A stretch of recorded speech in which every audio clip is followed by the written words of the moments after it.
Hello, Bill Terra here. Well, happy Earth Day. You know, something that's easy to forget is that planet Earth is a paradise.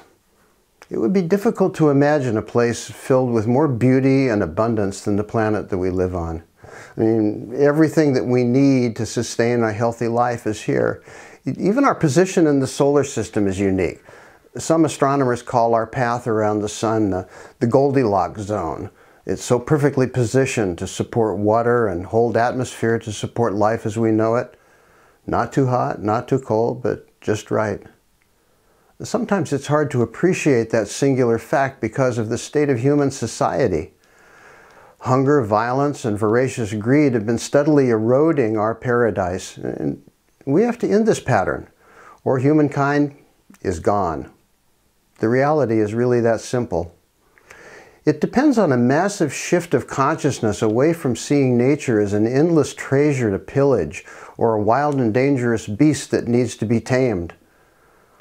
One of the highlights for me every winter when I was a boy was my father would take me up to the cliffs and we would watch the salmon returning to the river of their birth.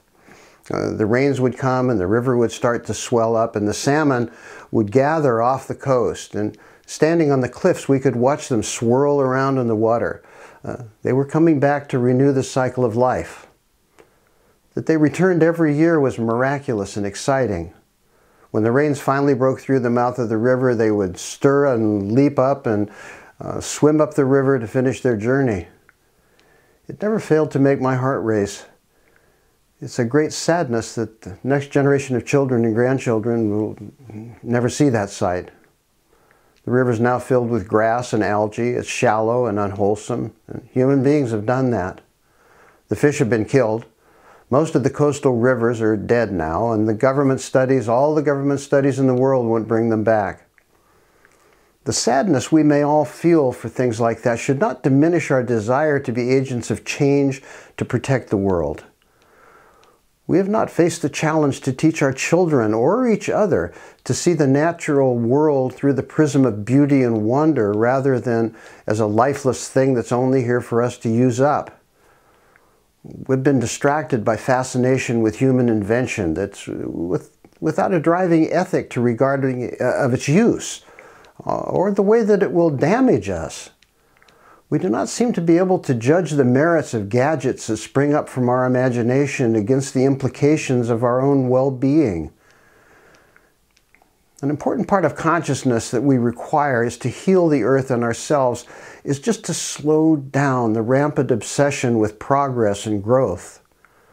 We're in such a hurry to get to some poorly defined destination that we're constantly falling down and damaging ourselves, and yet we continue breathless, stumbling, and on our unsure footing while life speeds by us. In the late 1960s, Professor James Lovelock produced his Gaia hypothesis.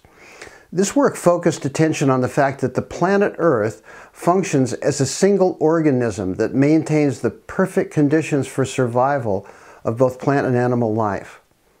The planet itself does that. It adapts itself. Lovelock predicted many of the effects of global warming that now are as accepted as fact, but when he came out with that theory, he was ridiculed. Now it's completely accepted. But his premise was not new. In fact, many primitive cultures embraced this notion, the difference being that their belief was based on experience and not theory. I love this line from a first American nation song. It's a fragment from Chippewa tribe. Sometimes I go about pitying myself, and all the time I'm being carried on great winds upon the sky. Isn't that beautiful? We're pitying ourselves, but life goes on around us. The winds still blow. The grass still grows. The planet that we live within is just like each of us, an organism. It's not like an organism, it is an organism. We don't live on it, we live in it. We're part of its structure, a group of its cells, just like an organ in its body. And it's important to know this, and even more important, to experience it. We're interacting with nature every moment. that flow of molecular energy in the water we drink, the food we eat, the air we breathe, that all represents the flow of energy that is continuous and makes up the total of the planet. The planetary environment courses right through us. We're not the beginning or the end of this process. It runs counter to our conditioning, but we need to back up a little. Our medicine is focused on treating symptoms for illnesses we could prevent with drugs that are often more dangerous than the disease. We firmly embrace an economic system that enslaves most of the population with debt on the promised dream that someday we'll hit the jackpot if we simply try harder. The same technologies that promise instant access to the worlds of information are used to track our lives, spy on us, feed us fear, and sell us gadgets we don't really need.